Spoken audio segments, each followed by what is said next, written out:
잠언을 보면 솔로몬이 우리들에게 권계를 듣고 또 훈계를 들을 것을 권하고 있습니다. 잠언 1장 8절을 보면 내 아들아 내 아비의 훈계를 들으며 내 어미의 법을 떠나지 말라 이렇게 말씀하시고, 또 잠언 4장 1절을 보면 아들들아 아비의 훈계를 들으며 명철을 얻기에 주의하라 이렇게 부모님의 훈계를 잘 들을 것을 명하고 있다라는 겁니다. 하지만 자녀의 입장에서는 어른들의 이와 같은 훈계 듣는 거 이거 별로 좋아하지 않는다라는 겁니다. 부끄러운 얘기지만 저는 어렸을 때 부모님께서 그만 놀고 공부하라 라는 말 듣는 게 너무나도 싫었습니다. 어떤 분들은 밥 먹는 것보다 공부가 더 쉽다 이렇게 말하는 특별한 사람도 있지만 저는 그러지를 못해서 노는 것이 더 좋았습니다. 근데 부모님께서는 항상 공부하라고 이야기하는 거예요. 그럼에도 불구하고 제가 또 고집이 있지 않습니까?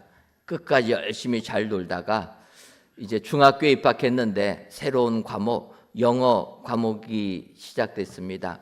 영어가 뭔가 궁금해서 수업에 들어갔는데 영어를 가르치는 선생님께서 본문을 50번 써오라 이렇게 숙제를 내리는 것을 듣고 영어는 나의 길이 아닌가 보다 그러면서 이제 영어는 포기하였습니다. 그러면서 중학교를 보내고 이제 고등학교가 들어가는데, 제가 다닐 때는 중3에서 이제 고등학교 들어갈 때는 고등학교를 준비하기 위해서 학원을 다녔습니다. 국어학원, 영어학원, 수학학원 이런 학원들을 다녔는데 영어는 제 길이 아니기 때문에 그러면 고등학교 가서 수학 공부를 해야 되겠다 생각하고 수학학원에 딱 들어갔더니 강사분이 첫 시간에 해주는 겁니다. 곱셈 공식, 인수분해 공식, 공식을 쭉 적어주더니 내일까지 다 외워와라. 저는 이 강의를 듣고 수학도 내 길이 아니다 그렇게 포기하고 이제 영어도 포기하고 수학을 포기한 사람이 되었습니다. 그러다가 제가 고등학교 1학년 가을에 전도를 받아서 예수님을 믿게 되었습니다. 그리고 교회를 나가게 된 겁니다.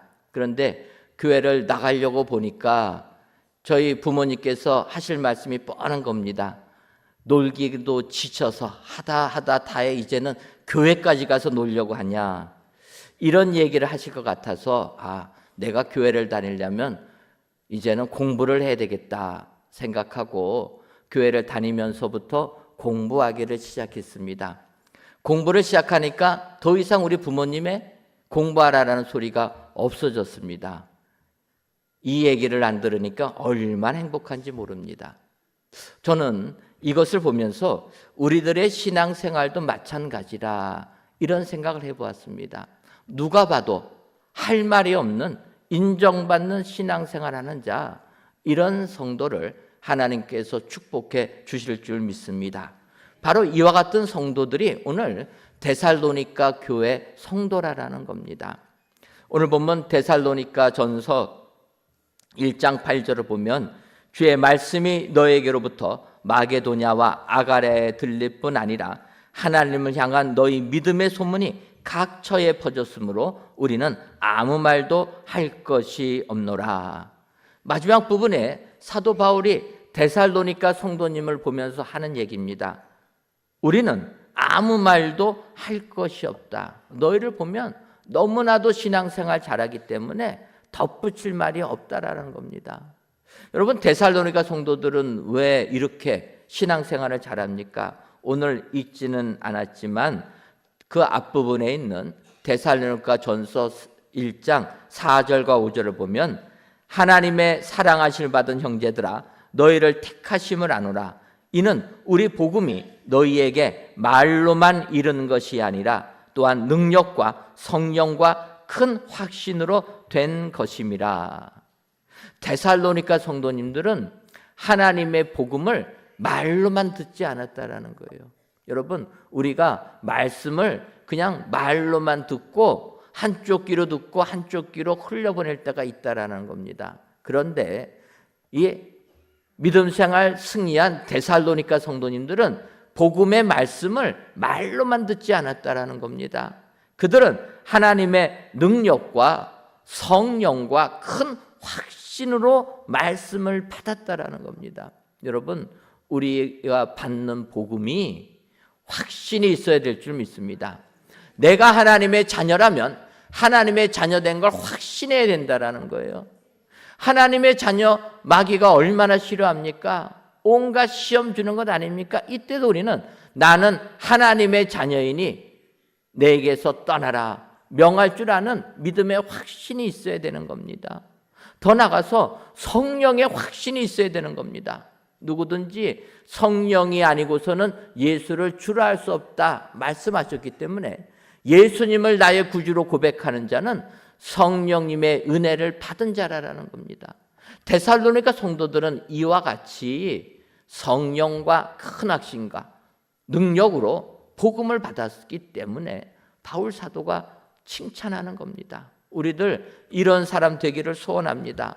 더 나아가서 이렇게 구원의 확신이 있다 보니까 그들의 믿음은 진정으로 더 이상 할 말이 없는 복된 삶을 살게 된 겁니다. 오늘 귀한 예배를 드리시는 사랑하는 성도 여러분, 사도 바울이 데살로니가 성도들을 보면서 아무 말도 할 것이 없는 너희들이라 이 말씀을 기억하시고 아무 말도 할 것이 없는 신앙 삶이 어떤 건가 이 시간 간단하게 세 가지로 살펴보시고 이 모습을 배워서 주께 영광 돌리시는 저와 여러분들이 되시기를 주님의 이름으로 축원합니다. 그렇다면 아무 말도 할 것이 없는 믿음의 사람은 어떤 사람입니까? 먼저는 성령의 기쁨으로 말씀을 받는 사람입니다. 오늘 본문 데살로니가 전서 1장 6절을 보면 또 너희는 많은 환난 가운데서 성령의 기쁨으로 말씀을 받아 우리와 주를 본받은 자가 되었으니 이렇게 얘기합니다. 데살로니가 성도님들은 하나님의 말씀을 받았다라는 겁니다. 여러분, 주의 말씀 받는 것이 가장 중요한 겁니다. 왜 그렇습니까? 믿음은 들음에서 나기 때문에 우리가 주의 말씀을 듣는 것이 귀하고 복되다라는 거예요. 그래서 우리는 주의 말씀 듣기 위하여서 예배에 참여해야 되고 기도에 참여해야 되고 집회에 참여하는 것 아닙니까? 주의 말씀 듣는 것이 가장 귀중하다라는 겁니다. 그런데 주의 말씀을 들을 때 어떻게 들어야 됩니까? 기쁨으로 받아야 된다라는 거예요. 어떤 분들은 하나님의 말씀에 내 마음이 찔리면 어떻게 생각합니까? 목사님께서 나들으라고 하는구나. 여러분, 이러면 기쁨이 없습니다. 저는 할 수만 있으면 말씀을 준비하다가 그 말씀이 어느 성도님이 떠오르면은 저는 아예 그 말씀을 빼버립니다. 왜냐하면 그렇게 상처가 되면 안 되기 때문에. 하지만 하나님의 말씀을 선포하다 보면 나에게 찔림이 되는 말씀이 있다라는 거예요. 이런 말씀이 나에게 들어오게 되면 기뻐할 줄 알아야 된다는 거예요. 하나님이 나에게 주시는 말씀이구나. 기쁨으로 받아야 된다는 겁니다. 더 나아가서 이 기쁨이 일반적인 기쁨이 아니라 성경을 보면 성령의 기쁨이라는 거예요. 여러분, 하나님의 말씀은 성령의 조명하심을 통해서 받아야 될 줄 믿습니다. 성령님이 깨우침을 주실 때 우리는 그 말씀을 깨닫게 되는 겁니다. 우리가 아무리 말씀을 대하여도 성령님이 도와주지 아니하면 우리는 말씀을 통해서 은혜를 못 받게 된다는 겁니다. 우리는 말씀처럼 성령의 기쁨으로 말씀을 받는 사람, 이 사람이 복된 자라는 겁니다. 사도행전을 보게 되면 아볼로라라는 사람이 등장합니다. 근데 이 아볼로라는 사람은 언변이 좋고 성경에 능통한 자였는데 그는 일찍이 주의 도를 배워서 예수에 관한 것을 자세히 가르쳤지만 요한의 세례만을 알았다라고 얘기합니다. 그러니까 하나님의 말씀을 알았어도 예수님이 십자가를 돌아가신 후에 부활하시고 승천하시고 성령의 역사가 이루어지는 것들은 아볼로는 몰랐다라는 겁니다. 이때 아굴라와 브리스길라 부부가 이와 같은 아볼로를 보게 됩니다. 그래서 그들에게 성령에 관한 성령 세례를 가르쳐 줬다라는 거예요. 성령 세례를 깨달은 아볼로가 은혜를 받아서 사도행전 18장 28절을 보면 이는 성경으로서 예수는 그리스도라 증언하여 공중 앞에서 힘있게 유대인의 말을 이김이더라, 이렇게 말씀하고 있습니다. 아볼로가 성령에 대해서 몰랐을 때는 예수 그리스도를 가르쳤는데 성령 세례를 받고 난 아볼로는 바뀌게 된 겁니다. 예수가 그리스도라 선포했다라는 겁니다. 여러분, 우리가 성령의 기쁨으로 말씀을 받는 사람이 하늘의 축복을 받는 자가 되게 되는 줄 믿습니다. 성령님께서 말씀을 읽을 때 우리에게 은혜를 주시고 기쁨을 주실 줄 믿습니다. 혹시라도 말씀을 대할 때 기쁨이 없으신 분들 회개하시기 바랍니다. 주님, 나에게 말씀을 읽을 때 기쁨을 더하여 주옵소서. 여러분, 기도하면서 말씀 보면 하나님께서 은혜를 주실 줄 믿습니다. 냉랭했던 이 마음이 주의 성령의 은혜로 녹아지게 하옵소서. 말씀을 묵상하고 묵상할 때 우리는 기쁨의 은혜가 충만하게 될 줄 믿습니다. 오늘도 성령의 기쁨으로 말씀을 받아서 칭찬받는 은혜의 모든 성도님들이 되시기를 주님의 이름으로 축원합니다. 다음으로 아무 말도 할 것이 없는 사람은 믿는 자의 본이 되는 사람이라, 이렇게 얘기합니다. 데살로니가전서 1장 7절을 보면 그러므로 너희가 마게도냐와 아가에 있는 모든 믿는 자의 본이 되었느니라. 사실 세상을 살면서 본이 되는 삶을 사는 게 쉽지 않습니다. 본을 보이려면 그만큼 절제해야 되고 그만큼 유혹을 이겨야 되고 그만큼 거룩하게 살아야 되는 것 아닙니까? 본을 보이는 삶이 쉽지는 않지만 성경은 본이 되는 삶을 살아야 된다 권면하고 있다라는 겁니다. 하나님의 은혜로 우리 교회 중직자들을 뽑혀서 내년 임직 예배 드릴 때까지 한 6개월 정도 교육을 받고 있습니다. 지난주에 임직 교육 내용 중에 이런 내용이 있었습니다. 디도서 1장 6절을 보면 책망할 것이 없고 한 아내의 남편이며 방탕하다는 비난을 받거나 불순종하는 일이 없는 믿는 자녀를 둔 자라야 할지니라. 디도서에서 이야기하는 주의 일꾼은 책망할 것도 없어야 되고 한 아내의 남편이 돼야 되며 방탕하다는 비난을 받거나 불순종하는 일이 없는 믿는 자녀를 둔 자라야 할지라 이야기하는 겁니다. 바꿔 말하면은 주의 일꾼이 되는 사람은 가정에서 본을 보이는 삶을 살아야 된다라는 겁니다. 교회 안에서는 거룩하게 살다가 가정에 돌아가면은 망가지는 삶을 살면 안 된다라는 겁니다. 자녀들이 우리의 부모를 보고 이런 부모라면 나도 예수님 믿겠다, 이런 고백이 나와야 된다라는 겁니다. 그런데 교회의 삶과 가정에서 삶이 이중적인 삶을 살게 되면 그런 가정의 자녀들은요, 예수님을 안 믿습니다. 어떻게 믿냐라는 거예요. 여러분, 오늘 성경이 우리에게 요구하는 겁니다. 우리 믿는 사람은 믿는 자의 본이 되어야 된다. 그런데 그 본을 예수님께서부터 우리에게 보여주셨다라는 겁니다. 우리가 잘 아는 빌립보서 2장 6절과 8절을 보면 그는 근본 하나님의 본체시나 하나님과 동등됨을 취할 것으로 여기지 아니하시고 오히려 자기를 비워 종의 형체를 가지사 사람들과 같이 되셨고 사람의 모양으로 나타나사 자기를 낮추시고 죽기까지 복종하셨으니 곧 십자가에 죽으심이라. 예수님이 겸손의 본을 보여주셨다라는 겁니다. 겸손하여서 하나님과 동등됨을 취하지 아니하시고 십자가의 고난을 당하셨다라는 겁니다. 예수님 십자가에 달려 돌아가시기 전날에 제자들의 발을 씻겨주십니다. 그러면서 요한복음 13장 15절에 내가 너희에게 행한 것 같이 너희도 행하게 하려 하여 본을 보였노라. 제자들의 발을 씻겨주는 본을 보여주셨다라는 겁니다. 무엇입니까? 너희들도 이와 같이 사람들의 발을 씻겨주는 겸손한 자가 되라. 여러분, 예수님은 직접 3년 동안의 공생의 기간 동안 그의 모든 삶을 본보기로 우리에게 본을 보여주었다는 겁니다. 그래서 사도 바울은 그 예수님을 만난 다음부터는 성도들에게 자기를 본받으라고 당당하게 요구하고 있다는 겁니다. 고린도 전서 4장 16절을 보면 그러므로 내가 너희에게 권하노니 너희는 나를 본받는 자가 되고, 이렇게 얘기합니다. 고린도 교회가 얼마나 문제가 많았습니까? 사도 바울이 전도해서 개척한 교회인데 그 교회가 어려움이 많았던 겁니다.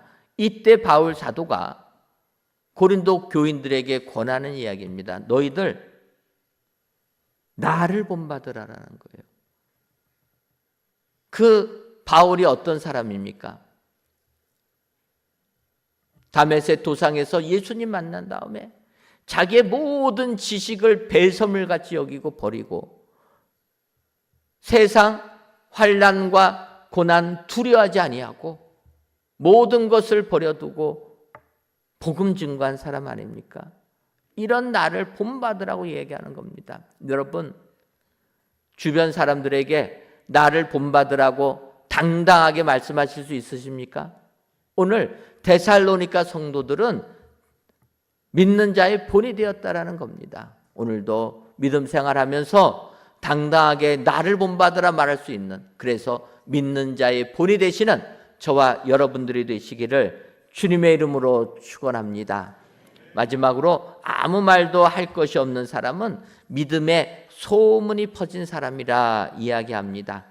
데살로니가전서 1장 8절을 다시 보면 주의 말씀이 너희에게로부터 마게도냐와 아가에만 들릴 뿐 아니라 하나님을 향한 너희 믿음의 소문이 각 처에 퍼졌으므로 우리는 아무 말도 할 것이 없노라 고백합니다. 데살로니가 성도들의 믿음이 각 처에 퍼졌다라는 거예요. 여러분, 소문처럼 중요한 것이 없습니다. 소문이 잘 나냐 잘못 나냐에 따라서 우리 삶이 완전히 달라지는 것 아닙니까? 소문이 나면 사람들은 그 소문에 의하여서 모든 것이 판단하는 겁니다.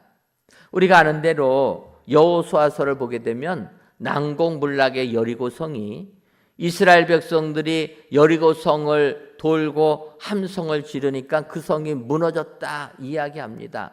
하지만 성경을 보면 그 성이 무너진 건 물리적으로 성이 무너진 거지 실질적으로 여리고 성 안에 있는 백성들은 그 전에 벌써 마음이 다 무너져 버렸다라는 거예요. 왜 그렇습니까? 하나님에 대한 소문을 들었기 때문에.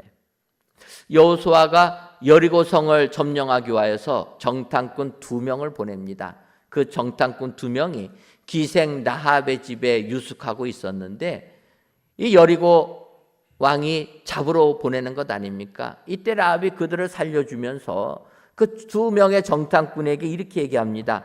여호수아서 2장 9절부터 11절을 보면 말하되 여호와께서 이 땅을 너희에게 주신 줄을 내가 아노라.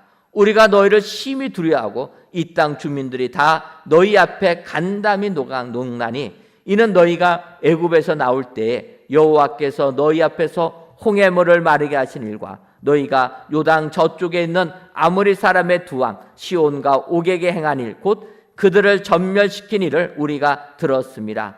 우리가 듣자 곧 마음이 녹았고 너희로 말미암아 사람이 정신을 잃었나니 너희의 하나님 여호와는 위로는 하늘에서도 아래로는 땅에서도 하나님이시니라. 기생 라합이 2명의 정탐꾼에게 한 이야기입니다. 이 여리고 성 안에는 당신들의 소문이 다 퍼졌다라는 거예요. 홍해 바다를 마른 땅과 같이 아모리 왕 시온과 옥을 전멸시킨 일 다 소문이 났다라는 거예요. 그게 지금 백성들의 간담이 녹았다라는 겁니다. 그런데 여호수아서 5장 1절을 보면 요단 서쪽의 아모리 사람의 모든 왕들과 해변에 가나안 사람의 모든 왕들이 여호와께서 요단물을 이스라엘 자손 앞에서 말리시고 우리를 건너게 하셨음을 듣고 마음이 녹았고 이스라엘 자손들 때문에 정신을 잃었더라. 재차 이야기합니다. 무엇입니까? 이스라엘 백성들이 여리고 성을 점령하기 위하여 가나안으로 가기 위하여 요단강을 건넜을 때 법궤를 앞세워 요단을 건너지 않습니까? 그때 요단 강물도 갈라진 겁니다. 이것도 다 들었다라는 거예요. 하나님이 이스라엘 백성과 함께한 소문을 여리고 성에 있는 사람들은 다 들어서 마음이 녹았고 정신을 잃었다. 이 소문 듣고 그들은 벌써 전쟁에 패한 겁니다. 이때 이스라엘 백성들이 믿음으로 여리고 성을 돌고 함성 지르니까 성벽 무너지자 그냥 다 함락당하고 만 것 아닙니까? 여러분, 소문이 중요한 겁니다. 데살로니가 성도님들은 믿음의 좋은 소문이 퍼진 겁니다. 바라기는 우리 은혜광성교회와 은혜광석에 속한 모든 성도님들 가정에도 믿음의 좋은 소문이 퍼지시기를 주님의 이름으로 축원합니다. 하나님의 은혜 가운데 우리 은혜광성교회 믿음의 좋은 소문이 퍼진 교회입니다.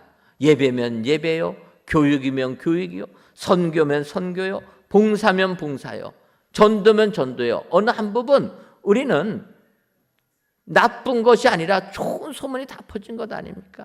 지금도 주일 저녁 예배 때 강사로 와달라 목사님들에게 전화 부탁을 드리면 목사님들이 깜짝 놀랍니다. 지금도 저녁 예배 드리는 교회가 있습니까? 여러분, 요즘에 저녁 예배 드리는 교회가 거의 없습니다. 그런데 우리 교회는 지금도 저녁 예배를 드리는 거예요. 한편으로 그렇게 저한테 건의합니다. 다른 교회처럼 오후 예배로 바뀌라. 좀 바꿨으면 좋겠다. 저는 절대로 없다. 왜 그렇습니까? 여러분, 예배는 하나님께 드리는 것 아닙니까? 예배 드리고 싶은 사람만 오라라는 거예요. 그 예배를 하나님이 기뻐 받아줄 줄 믿습니다. 우리 편의대로 예배 바꾸는 거, 그건 하나님의 관점은 아니지 않습니까? 저희 교회는 저녁 예배 드리는 겁니다. 저희 교회 전도하잖아요. 요즘 시대에 무슨 노방 전도나 얘기합니다.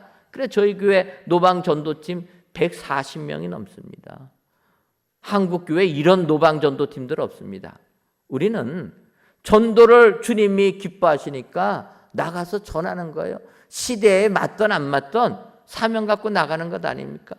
우리 교회 선교합니다. 그런데 선교한다고 주보에 써놓지도 않습니다. 하나님이 다 하시는 것 아닙니까?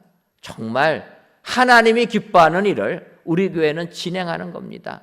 이러다 보니까 한국 교회, 우리 교회에 좋은 소문이 나는 겁니다. 귀한 예배를 드리시는 사랑하는 성도 여러분, 교회가 좋으면 소문 난 것처럼 여러분들 믿음도 좋은 소문 나기를 주님의 이름으로 축원합니다. 그리하여서 신앙에 관해서는 아무 말도 할 것이 없는 믿음 생활 승리하시는 저와 여러분들이 되시기를 주님의 이름으로 축원합니다. 기도하겠습니다.